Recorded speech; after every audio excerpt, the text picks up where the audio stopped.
Thank you for tuning in to catch today's edition of the Tax Talk. My name is Oyinlola Sale and I'll be guiding you through the show today. We have business news, corporate talk, tax did it, and tax your brain, all lined up for your entertainment. Here on the Tax Talk, we seek to familiarize you as a Lagos State resident and taxpayer on everything related to tax administration within the state. Let's take business news first.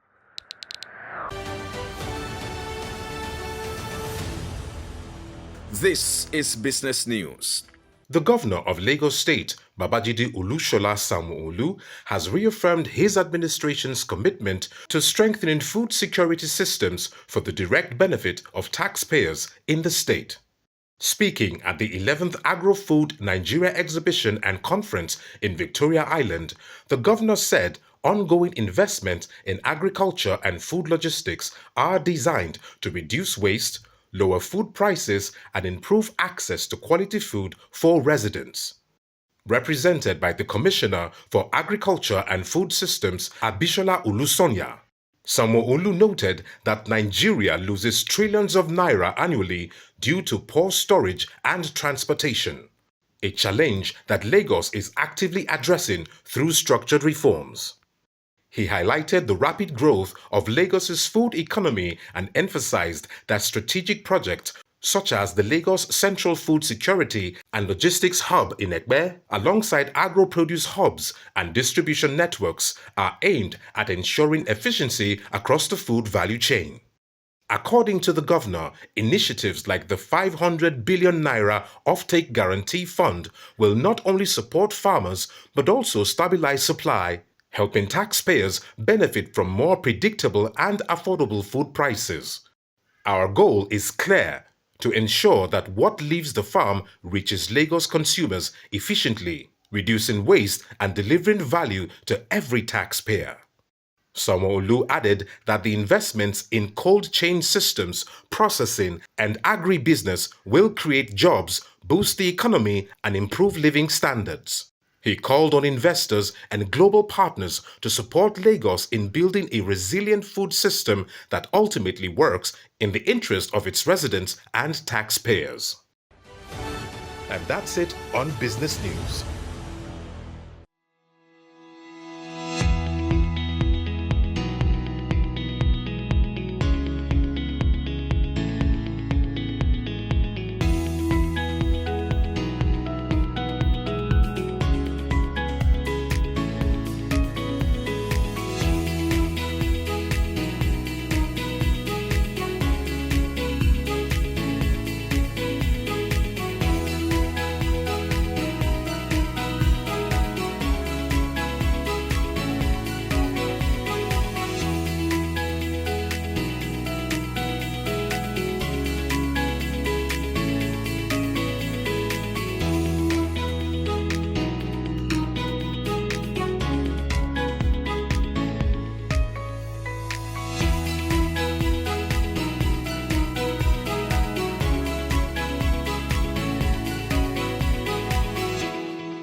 If this is your first time or you're just tuning into the show, welcome. At this point, we are getting set for Corporate Talk, a segment where we go one-on-one with experienced hands in the field of tax administration. Today's topic is one every taxpayer in the state needs to pay attention to: the rights of a taxpayer, bridging the gap between tax laws and everyday practice. Mrs. Funke Oladoke, partner, Tax and Regulatory Services Unit, Deloitte, is our expert guest today. Deloitte has partnered with the LRS a number of times, so the Lagos State terrain is not strange to her. Thank you for joining us. Thank you for having me on the show. Oh, it's certainly my pleasure. Could you give us an overview of the fundamental rights of a taxpayer within the context of Nigerian tax laws? Thank you. As you probably know, the tax law sits between the taxpayer and the tax authority, right? And as you will imagine, there are laws, there are rights for both the taxpayer and the tax authority in the tax law. So when we talk about the taxpayer, which is the conversation we're having this afternoon, it's more about what are the rights of the taxpayers if I can start from the one that is very, very common, is the right to object. So the taxpayer has the right to object to any assessment that has been raised by the tax authority. I know some people feel that once those assessments are raised, that is the end. No, that is not what it is. You have a right to object, and the procedures are well laid down, going even beyond the tax authority to the court, and at times even to the Supreme Court, which is the highest court in the land. So that right exists. The second one is the right to information. What we found out, and that has always been the gap, one of the gaps that we've noticed, when you come up with an assessment, the taxpayer has a right to ask you, where did you get this from? So the taxpayer has a right to information from the tax authority to say, give me the basis of this assessment. And you, as a tax authority, you have the obligation to do that. The third one I want to talk about is right to confidentiality. Now, when you come to audit a taxpayer's books, there will be a lot of things you will see. And even in the reconciliation process, a lot of documents will be provided. You have the obligation to keep those documents that have been provided to you confidential. Tax agencies like the LRS frequently update guidelines and regulations. As an expert in consulting, how do you ensure clear communication between clients who are unfamiliar with the tax modalities? Good. So the simple answer is stakeholders engagement. Now, if you recall, in the last 4 years, we've been having updates to the tax laws by the way of Finance Act. And what typically happens is that when those laws are amended, there will be guidelines and that will be issued pursuant to that.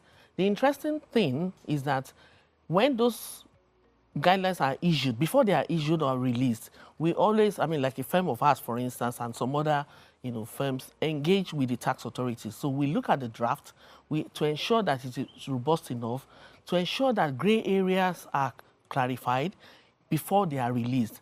And when they are released, what we do is that, for instance, we have articles, newsletters issued just to break it down. In some instances, depending on the complexity of the amendment to the Act, we have webinars, we have conferences where we basically put taxpayers together and explain to them. So it's like having issues, something that is like 1, 2, 3 ways of interpreting what has happened in the tax law. So stakeholders engagement, and I've seen a couple of things like that being done, just like we're having it now, where you discuss topical issues, you discuss amendments to the tax law, you do the ABC, that's what it's called, yes, ABC of the, the nuances around those amendments. So you engage with the taxpayers, and then you create a forum. So at times you might have to have sessions, seminars where taxpayers come in, we need this application. And if you find out there are particular areas in the tax law, which we also do, particular areas in the tax law, where constantly there's been friction between the taxpayer and the tax authority, you issue what they call clarification, documents or anything you want to call it, to say further clarification on this aspect of the tax law, so that at least it brings everybody to the same, we're on the same page. And one of the things that has also happened is that before those Finance Acts are even released, you have stakeholders meeting. I expect that in the next couple of months, they will start that. They go, everywhere, call everybody to come in, have a discussion, see whether, at times it can be clauses, it can be just a comma or a semicolon, and makes the difference, right? So people come in, people that are expert in writings and things like that, they come in, they look at it, what is the intention of the law? The way we have put it, could it be clear? Is it clear enough? And if we release those laws, we find out that, okay, maybe we need to have clarification letters or articles or whatever it is that has to be issued, where taxpayers can do that. And another thing is that for a lot of taxpayers are becoming very knowledgeable. You can just go on the internet, you type what you want, and you see a lot of articles being written. When we have the opportunities, when you have, for instance, the chairman goes for an event, you see him everywhere, he's also making clarification, he's also explaining, so that in the end, we are sure that this is the intention of the law, and the taxpayer also has that same interpretation of what those amendments are. I think that has worked. I know it has worked for us as a firm, and it continues to work for almost everybody. So when your clients feel like their rights have been infringed upon by the LRS, especially during an investigation audit, how do you manage such situations? Okay, good. Now, if you look at an investigation process or audit process, you start with the opening meeting where the LRS officials come in, they tell you the purpose of or why they are there, right? And then they always have, meetings during when they are on the field stage of the audit. And of course, by the time they finish the audit, they round up the field stage, there will always be meetings with stakeholders, right? And so what happens is that what typically happens is that when the client feels they have been aggrieved, if they feel they have reservation, they have the opportunity during those meetings to bring those up. We must understand that we're talking about LRS officials that are quite professional in the way they do the thing. So it's not, it might just be out of, they don't have that intention to aggrieve the taxpayers or to make them feel uncomfortable. I think at times it can be the pressure of the work, or maybe they are not getting the information they need as they will expect it. So there's the tendency for everybody to be agitated, and so, but what we always encourage taxpayers to say is to speak up. It's better for you to speak up. We engage with the LRS officials and say, look, these are the reservations we have, and most of the time, if not all, because I can't even think of an exception, there will be a change of tactics, right? Where they listen more. So if the issue is you've been asking for a lot of documentation, you ask for this or duplication in some of the things you're asking for. So the same set of information you're asking over and over and over again, and maybe the taxpayer feels I've provided them. So there's a disconnect, right? But the way out is to engage. Even when they will have exited, the field stage of the audit is over, there will still be engagement where we come for reconciliation meetings. At that point in time, you still have the opportunity to express yourself. So for us, and for me as a person, I always tell my taxpayer, my clients, look, if you are aggrieved, let's know, let's engage. And in all cases, almost in all cases, they listen, right? The tax officials listen, the LRS, they will listen, and then they will change tactics, because in the end, what we are trying to achieve is, myself as a taxpayer, I don't want to pay more than I need to pay. LRS wants you to pay the right taxes, but you also need to be comfortable and understand the process that is giving rise to whatever additional dispute that may come up from the investigation exercise. So I think that is what it is. It has been an engaging conversation so far, but at this point, we need to go on a short break. Thank you. Mrs. Funke Oladoke will still be here when we return from the break. I trust you will too. Don't change that dial. Have you had a hard time with taxes and understanding tax administration in Lagos State and the complex nature of Nigerian tax law? Do you know what agency or tier of government collects the various types of taxes? Have you ever found yourself asking any of these questions? Join us for your favorite program, The Tax Talk, your infotainment program.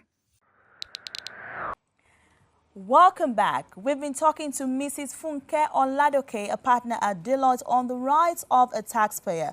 We still have a few more questions for you, ma'am. Tax authorities emphasize voluntary compliance.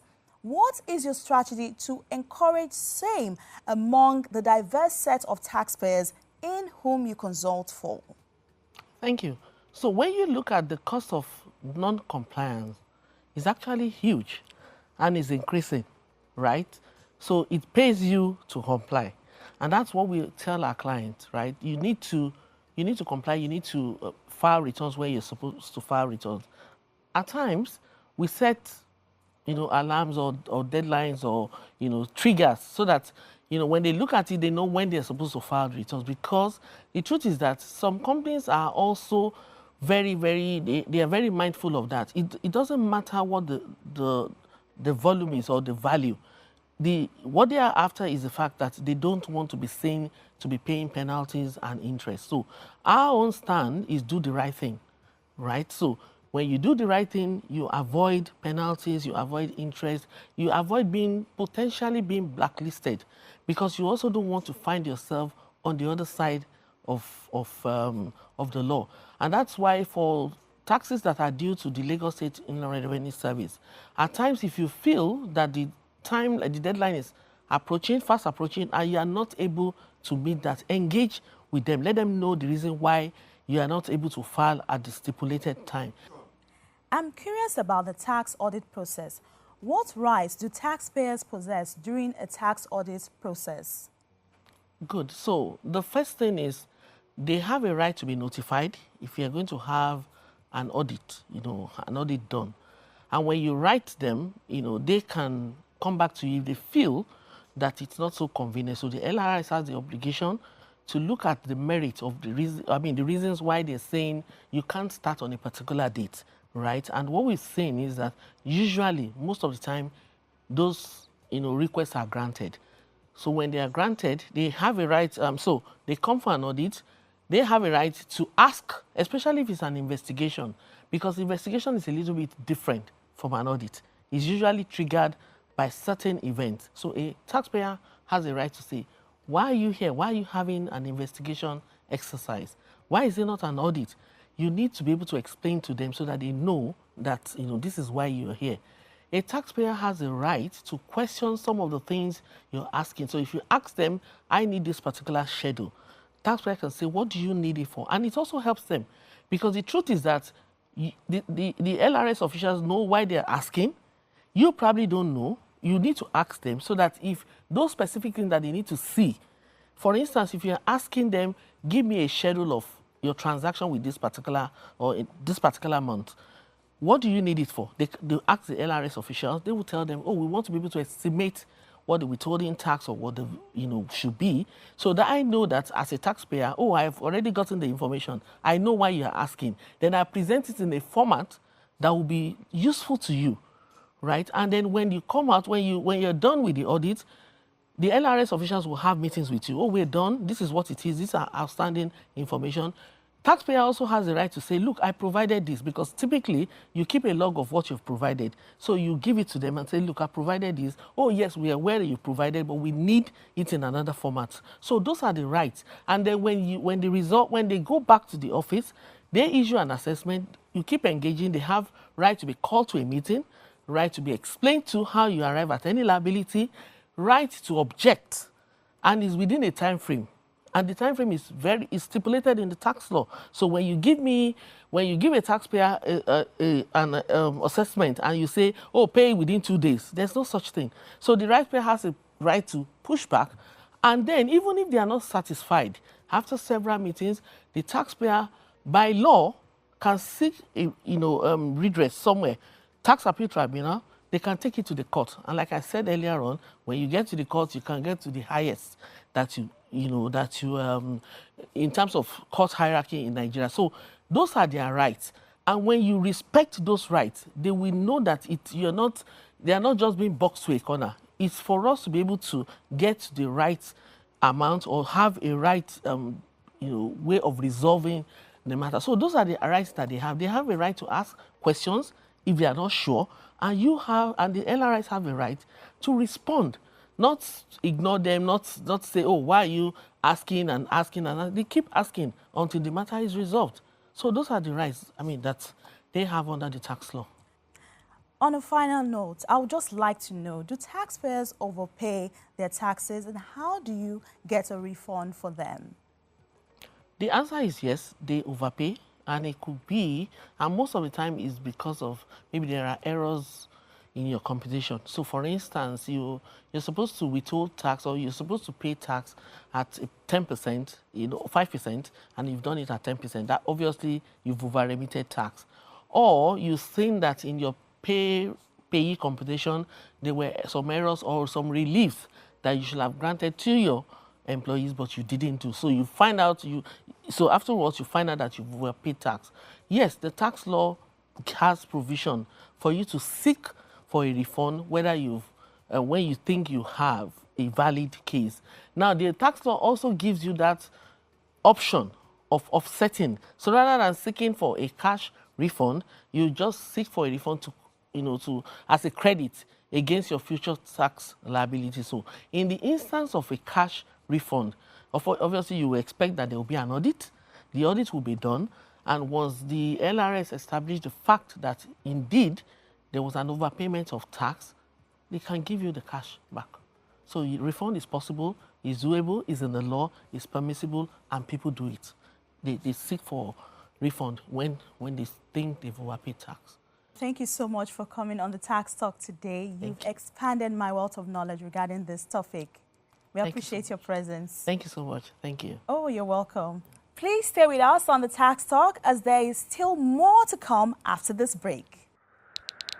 You're still watching the Tax Talk, and you can find us on social media with the handles on your screen. The LRS also remains accessible online via not just their website, but their social media handles as well. It's time now to check out Tax Did It, a visual diary of what the government in Lagos State has done with the taxes entrusted to it.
You just saw Tax Did It right here on the Tax Talk. Evidence that Lagos is working. The streets of Lagos is our next port of call with our man on the streets, ready with the day's trivia question.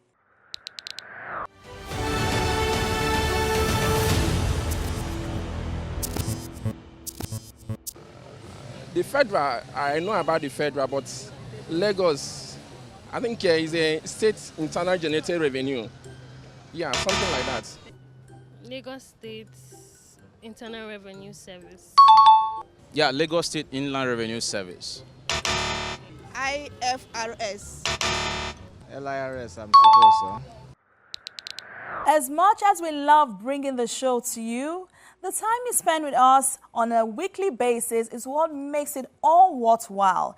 A quick reminder before we go that the Lagos State Internal Revenue Service, LIRS, remains available online and can be engaged from the comfort of your home.